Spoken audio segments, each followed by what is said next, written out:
Hola queridos estudiantes, confiando en Dios que todos ustedes gocen de buena salud y que podamos desarrollar durante estas 2 semanas y todo lo que sea conveniente y siguiendo las directrices de la universidad estas clases virtuales. El día de hoy vamos a trabajar sobre la unidad de fuentes del derecho tributario.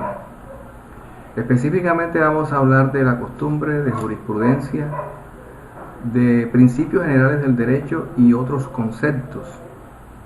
He montado en la plataforma varios contenidos relacionados con el tema, un vídeo que no hace parte del que estoy grabando en este instante, una URL y una lectura obligatoria que también es una URL. Posteriormente ustedes deberán desarrollar un foro al cual ya me he anticipado, ya lo he montado, pero deberán primero observar esta clase. En el orden de ideas y hablando de las fuentes del derecho, vamos a hablar inicialmente de la costumbre, ¿verdad? La costumbre, queridos estudiantes, puede tener varias connotaciones, pero propiamente la costumbre que estamos hablando no es de un hábito personal, sino de un hábito social, ¿verdad? Porque estamos hablando de que, vamos a partir de esta premisa: Colombia es un país de leyes. Colombia es un país de leyes. Colombia no es un país anglosajón donde el derecho se descubre, como el famoso common law. Colombia tiene la ley escrita.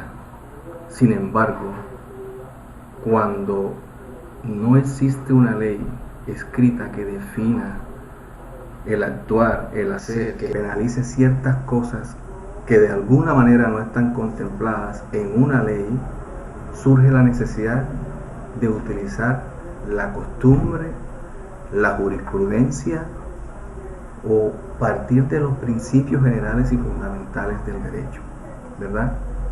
Entonces, les decía que la costumbre es un hábito histórico, vigente, reiterativo, antiguo, pero social, que se utilizaba o se utiliza para sustituir o para definir o arreglar cosas o enmarcar cosas, incluso hacer contratos, definición de conflictos entre personas, comerciantes, no comerciantes, conflictos familiares, conflictos de carácter civil, conflictos de carácter penal, de carácter mercantil, que no están contemplados en la ley.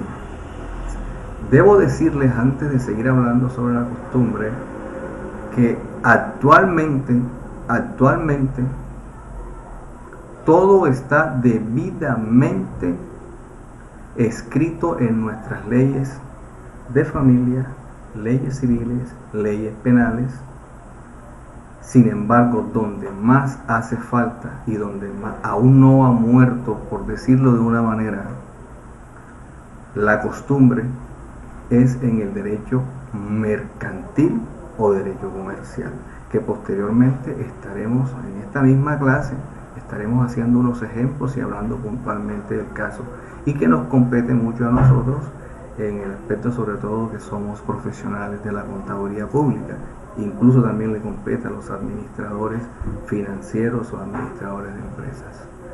Sin más detalles les diré que, repito, a carencia de una ley surge la necesidad de buscar en origen o fuente de derecho la costumbre, la jurisprudencia, para que pueda suplir y esa necesidad de reparar, de decir, de un actuar, de un proceder, ¿verdad?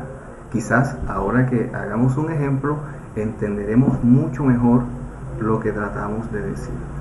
Por ejemplo, hablemos de qué es la costumbre. La costumbre no es más que un comportamiento consolidado que se ha repetido en el tiempo.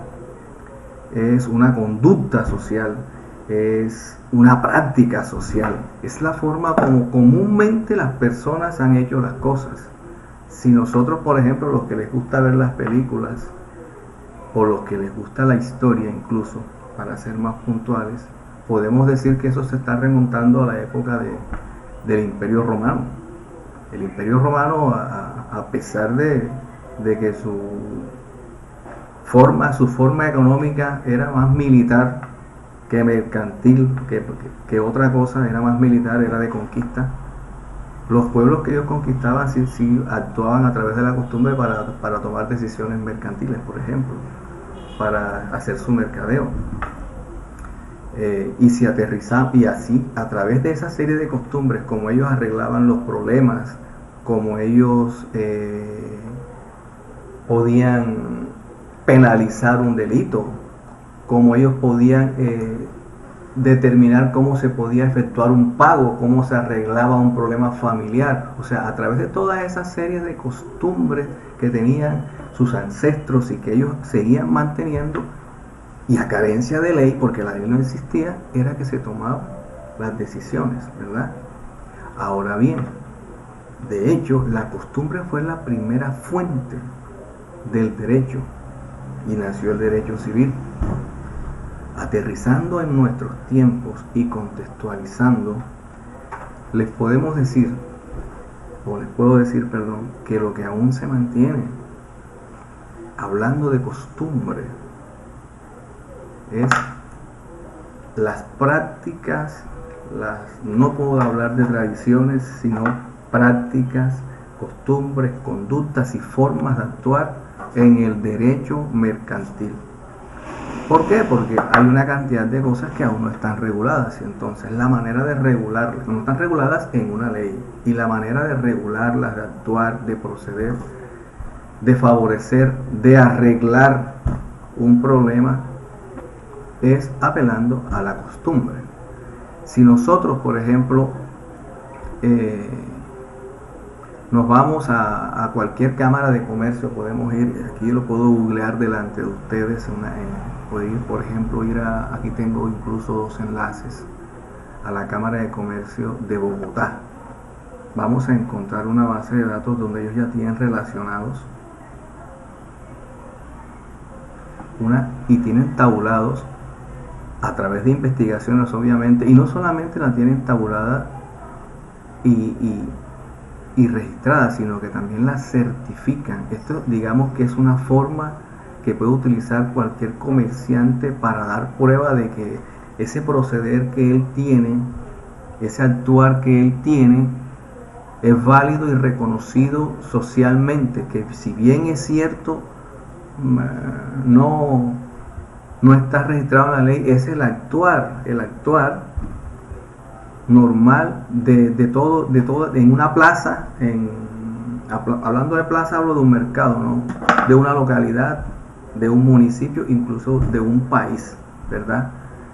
Pero en este caso, como estoy hablando de la Cámara de Comercio de Bogotá, yo puedo utilizar aquí un ejemplo para que ustedes vean cómo existe una cantidad de cosas que no están reguladas y que a través de la costumbre han sido tabuladas, y que puntualmente voy a mencionarles. Por ejemplo, vayamos aquí al sector inmobiliario y dice que hay una cantidad, denme un segundo, ya está cargando.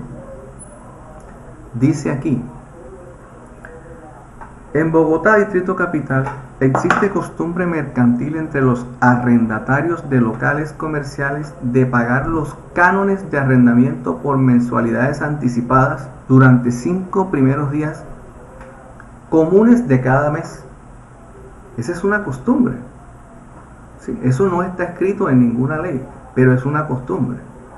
Otro, y teniendo en cuenta el mismo tema de los arrendamientos, dice que existe la costumbre mercantil en el contrato de corretaje para la celebración del arrendamiento de locales comerciales, que el propietario o arrendador del bien inmueble pague al corredor una remuneración equivalente al 8% del canon mensual del arriendo, cuando la intermediación del corredor se ha logrado celebrar un contrato de arrendamiento y el inmueble es entregado en administración al corredor.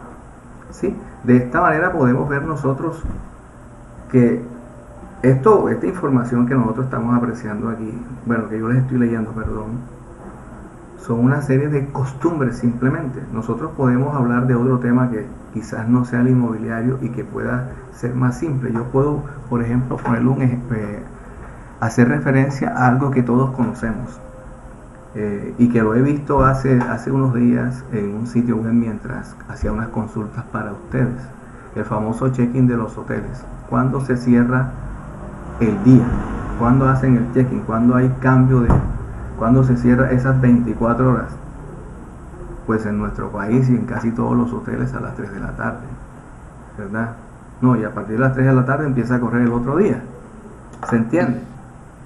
Es una costumbre, eso no está escrito en el Código de Comercio, sino que es una costumbre y es válido porque es aceptado y en tal caso de recurrir o de apelar a algo es válido porque sencillamente es tan aceptado este tema que lo saben todos ustedes, los estudiantes y cualquier tipo de persona que ha estado en un hotel o cualquier persona que maneje ese tipo de actividad o que haya participado en cualquiera de las dos partes, como cliente o como administrador. Denme un segundo porque voy a buscar algo pertinente aquí a la costumbre. Lo único diferente de la costumbre con respecto a la ley, bueno, hay muchas diferencias, perdón, pero bastante diferente, es que sencillamente la costumbre no está escrita. Si bien es cierto, les acabo de leer costumbres tabuladas de una Cámara de Comercio en Bogotá, como seguramente está en la Cámara de Comercio de Barranquilla, en la Cámara de Comercio de Montería habrán otras costumbres porque les he hablado de localidades y quiero que se entienda cuál es el sentido de esto, ¿verdad? Lo voy a repetir porque es importante. A falta de ley sale la costumbre. A falta de ley emana la costumbre. ¿Sí? Eso es lo más importante.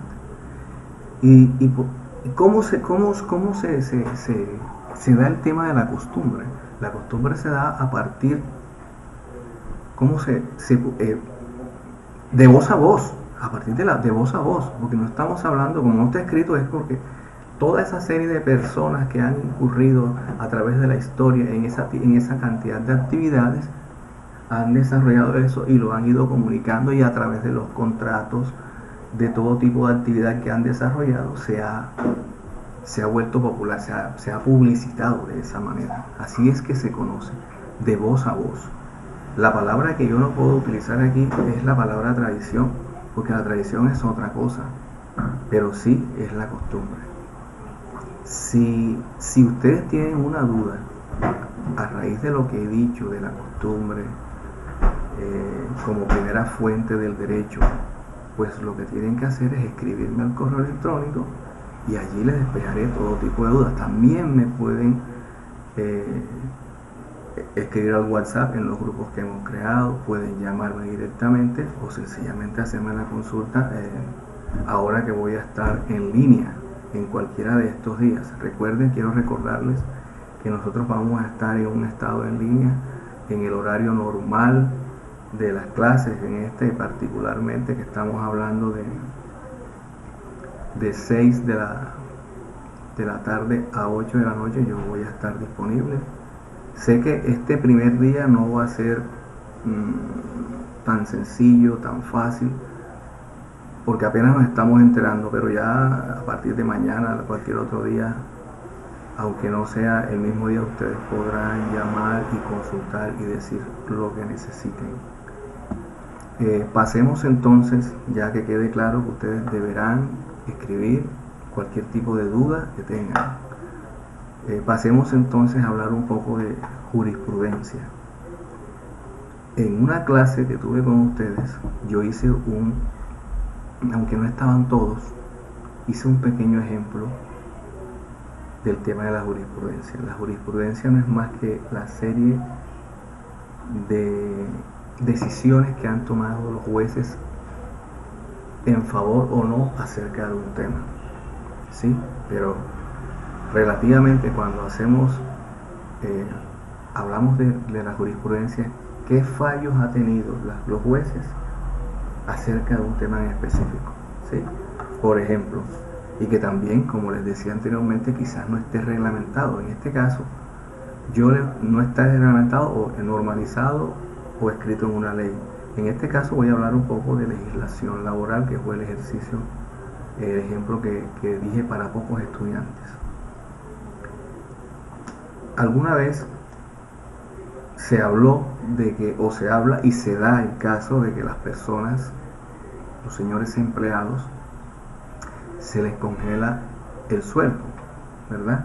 Una persona que se gane 2 millones de pesos y, como dice la legislación laboral, una vez que cada que hay un cambio de año, el gobierno nacional, teniendo en cuenta toda esta serie de índices, ¿verdad?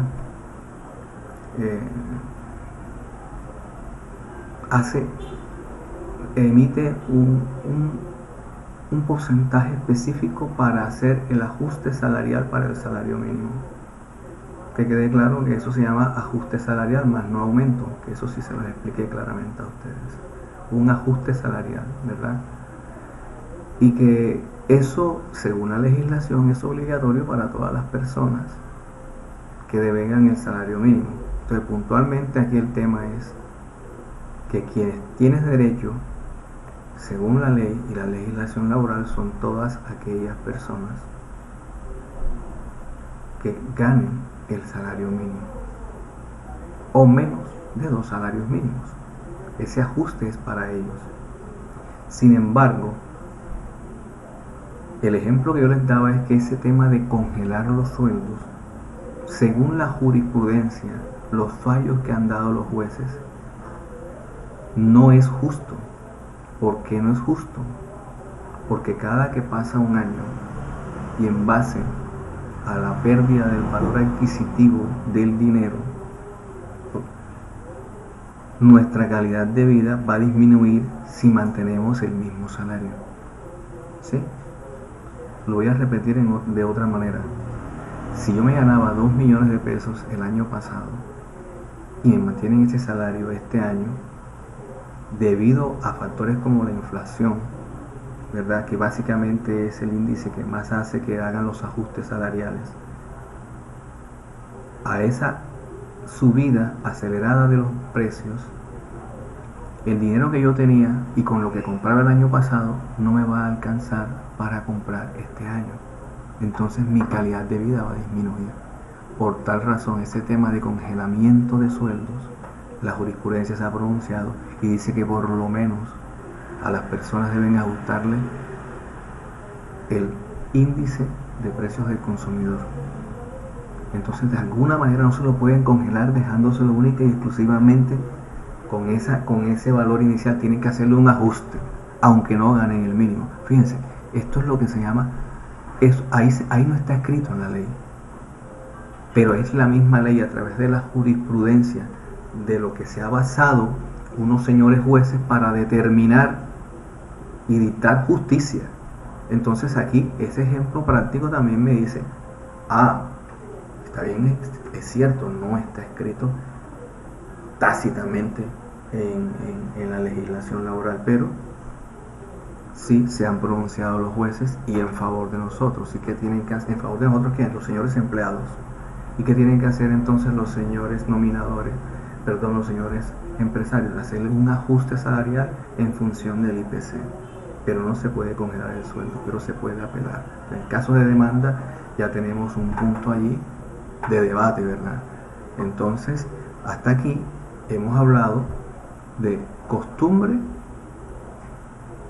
y de jurisprudencia. Aterrizando en la legislación tributaria, porque estos temas son temas importantes para el manejo como profesional de todos ustedes y el dominio que deben tener, pero aterrizando en la legislación tributaria, vamos a hablar específicamente ahora de acuerdos y ordenanzas. En un breve tiempo de la última clase se les habló específicamente de quienes hacían leyes en nuestro país. sabemos que es el Congreso, ¿verdad? Hay un órgano estatal que se encarga de crear las leyes. Yo ahora les estoy hablando de acuerdos y ordenanzas. Para hacer una relación de la legislación tributaria de la clase mucho más atrás, creo que fue la cuarta semana, donde hablamos de impuestos municipales, de impuestos nacionales y de impuestos departamentales, me quedo con municipales y departamentales para hablarles de acuerdos y ordenanzas. En un momento se les decía a ustedes, en un entonces, que los acuerdos los emitían comúnmente los municipios a través de los consejos municipales para hacer reestructuraciones, por ejemplo, al tributo, a los tributos municipales. Y se les habló en ese entonces que de esos tributos municipales, los principales eran el impuesto de industria y comercio y el impuesto predial unificado. Se explicó específicamente cómo eran los hechos generadores del impuesto. Yo hoy quiero quedarme con el impuesto con el que usted, señor contador público, futuro contador público o ya auxiliar contable, vas a trabajar. Sí, es ese que estás pensando. El impuesto de industria y comercio. Ya sabemos que este impuesto es gravable a las actividades de servicios, de industria y de comercio para personas jurídicas, naturales o las que incurran siendo responsables o no, ¿verdad? Entonces, es importante que tú, contador público, empieces a manejar y a hablar específicamente en impuestos municipales de este impuesto. ¿Qué tienes que hacer tú? Como te he dicho, siempre tienes que irte al manual. Cada que tú desees saber algo acerca de un impuesto, debes irte al manual, así como los profesores, los estudiantes, los profesionales del derecho, los profesionales de la contaduría pública, se van al estatuto tributario, se van al PUC. Tú en este caso, cuando quieras saber algo de este impuesto, tienes que irte al acuerdo que lo han creado. ¿Qué he hecho yo? Yo sencillamente he tipeado, he consultado aquí y busqué el último acuerdo creado por el Consejo Municipal de Montería, ¿verdad?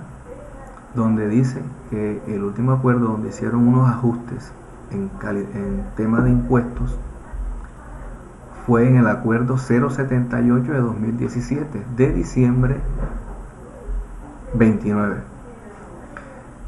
por el medio del cual se modificó el Estatuto Tributario Municipal de acuerdo a las normas tributarias vigentes, en especial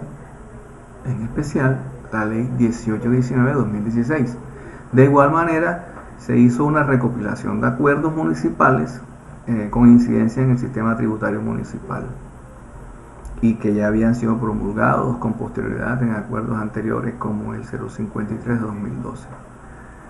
Usted, señor estudiante, cuando estamos en clases presenciales, yo no solo me quedo con el tema de explicarle de qué es un impuesto, quién es el sujeto activo, el sujeto pasivo y el hecho generador. A mí me gusta que aunque la clase sea de legislación tributaria, usted sepa hacer el procedimiento contable, el procedimiento tributario, cuál es la aplicación, cómo debes tú proceder. Y te estoy diciendo que si tú eres un auxiliar, si estás trabajando en esto o si vas a hacerlo, cuando tengas que hablar de esto, te vas al sitio oficial, como te lo he cargado en la plataforma, vas a descargar actualizado el último acuerdo que tengas y vas a leer todo lo que tenga que ver con el impuesto que en ese momento vas a trabajar. En este caso estoy hablando del impuesto de industria y comercio. Aquí podemos ver, para que ustedes tengan una idea, ya les he dicho que las tarifas, la forma como se debe proceder, la vamos a hacer presencialmente, vamos a hacer muchos ejercicios, aunque no tiene que ver, pero usted necesita saberlo hacer para cuando lo vayas a aplicar en cualquier otra materia o que lo vayas a aplicar en mi materia, porque para mí es importante que tú hagas el debido procedimiento contable y tributario, que hagas una interpretación errada, que no hagas una interpretación errada ni hagas un registro contable erróneo, sino que sepas aplicar, como te he hecho en todas las demás clases, aplicar. Viste que recuerden un poco que hemos visto impuestos nacionales y no solamente lo explicamos, sino que evaluamos el procedimiento tributario también, a pesar de que ya conocíamos el porqué, el origen, el cuándo se da el hecho generador, cuáles son, cuándo se debe aplicar, cuándo no, cuándo hay retención, cuándo, si existe, quiénes se deben aplicar. Eso lo dimos, pero acá también lo vamos a hacer. O sea, para mí es algo integral y que seguramente otros docentes y también lo van a agradecer y tú lo van a, sobre todo tú querido estudiante, lo vas a necesitar. Bueno, entonces aquí solo te voy a leer que aquí hay una cantidad de tarifas, que por ejemplo les podría decir que para las tiendas de abarrotes, graneros de venta de alimentos que no vendan bebidas alcohólicas, ventas de insumos químicos y agrícolas y agropecuarios, las tarifas son de 4.5 pesos por cada 1.000 pesos generados, facturados, digámoslo así, porque estamos hablando de ingresos. Acá podemos hablarles saltando un poco porque no vamos a leer todo esto, pero ustedes seguramente van a hacer lo que les estoy diciendo y van a ver el acuerdo que está en la URL que yo les he compartido, ¿verdad? Dice acá que para la venta de electrodomésticos, muebles de oficina, muebles y artículos para el hogar, 10 pesos por cada 10.000 pesos. Entonces ya lo que hace falta aquí, aparte de que tú leas, interiorices toda esta información, lo que les leía tenía que ver, lo que lo acabo de leer son dos tarifas aplicables ¿a qué? A las actividades comerciales. Recuerden, y quiero recordar que hay actividades comerciales, actividades de servicios y actividades industriales. Y también están unas pequeñitas en actividades de servicio financiero.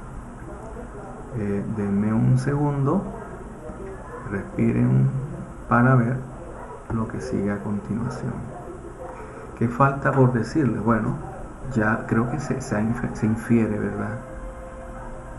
Alguna vez les dije, hay un órgano estatal que crea una ley, Congreso, cuando estemos hablando de municipios, ese órgano es el Consejo Municipal, y cuando estemos hablando del departamento, la Asamblea, ¿verdad? Entonces, aquí lo que hace falta hablar es de las ordenanzas emanadas de la Asamblea, porque hay una serie de impuestos que son de carácter departamental y que es la Asamblea la que se encarga de hacer esas reestructuraciones. Yo siempre les he hablado a ustedes de que hay un manual, lo acabo de decir hace poquito. Entonces, por ejemplo, esa facultad que tiene el Consejo de poder hacer regulaciones, modificaciones, ajustes en los impuestos, está facultada a través de una ley. En este caso la he anotado aquí, que es la ley 136 de 1994, pero que también la tengo cargada aquí en mi laptop y que quería leer específicamente ese artículo, justamente en un segundo,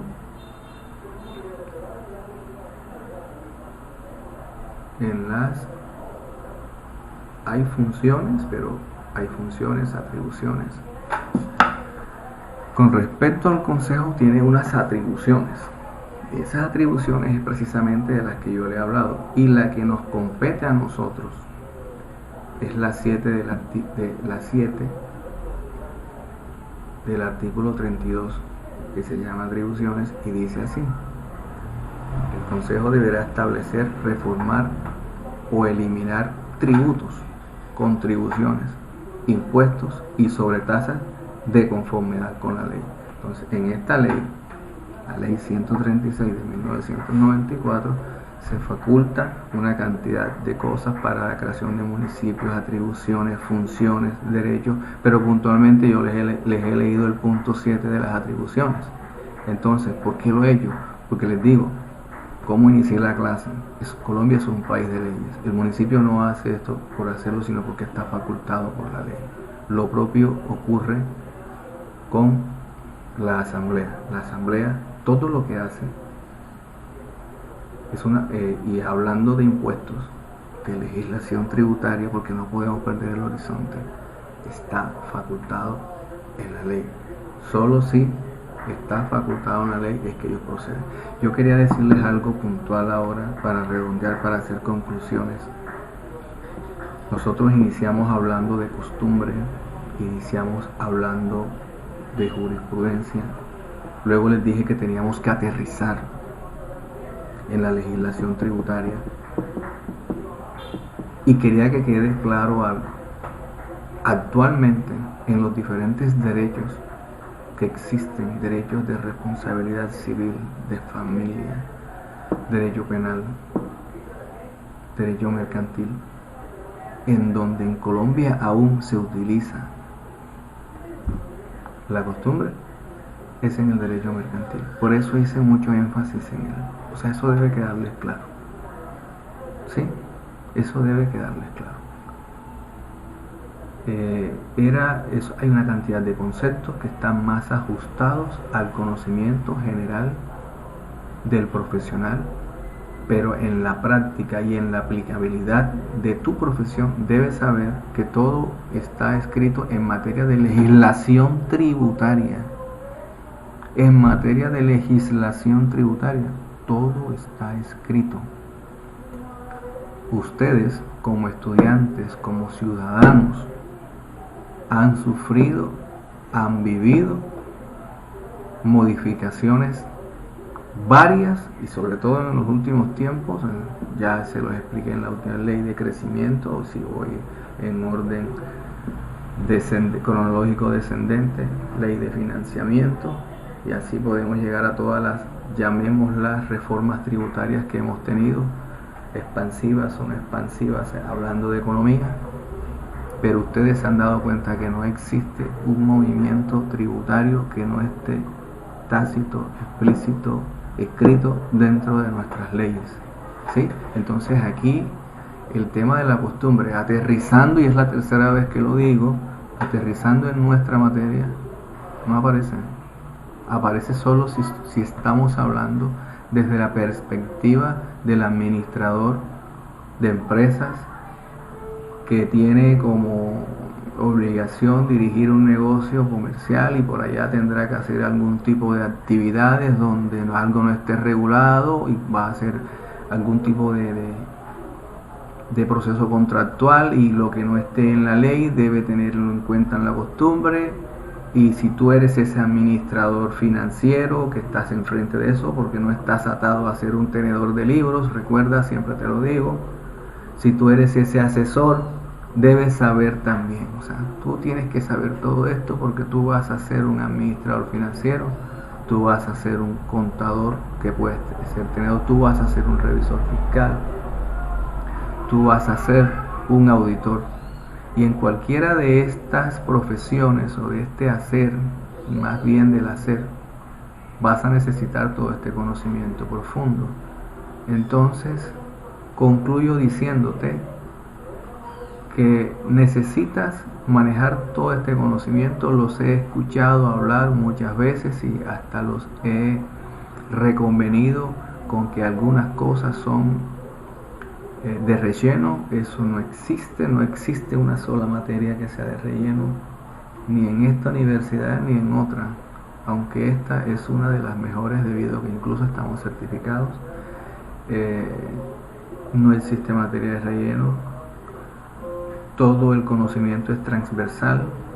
Entonces esa es la razón por la cual estamos hablando de costumbres, jurisprudencia, principios del derecho, y finalmente aterrizamos en el tema de acuerdos y ordenanzas y la forma como se ajustan, se crean, se eliminan tributos y se crean, y qué órganos estatales los crean. Ya hemos visto Congreso, hemos visto Consejo Municipal, hemos visto Asamblea Departamental, y sé que les ha quedado allí. Debes reproducir este vídeo cuantas veces sea necesario, debes llamarme para resolver cualquier duda, debes resolver el foro que yo he montado en la plataforma y espero que lo resuelvan satisfactoriamente, que no tengan ningún tipo de dificultades. Confío mucho en ustedes son un grupo bastante bueno. Y que Dios los bendiga, muchachos, que Dios los bendiga, cuídense. Cuídense mucho, cuiden a sus amigos, a sus padres, a los que tengan hijos, a su mamá. Tengan precaución, somos una sociedad, tenemos que cuidarnos, traten de ser felices y estoy al pendiente de ustedes en cualquier tipo de necesidad que tengan. Nos vemos la próxima clase, que también va a ser de esta manera. Quizás utilice una diapositiva, quizás no, pero algunos de ustedes les gusta que yo les hable y a mí también me gusta mucho dirigirme a ustedes en persona. Y por tal razón quizás la próxima sea de esta misma manera. Espero que ustedes hagan comentarios, los voy a recibir con el mayor de los gustos y bueno, que tengan un muy bonito día, muy bonita noche y nos vemos en la próxima clase.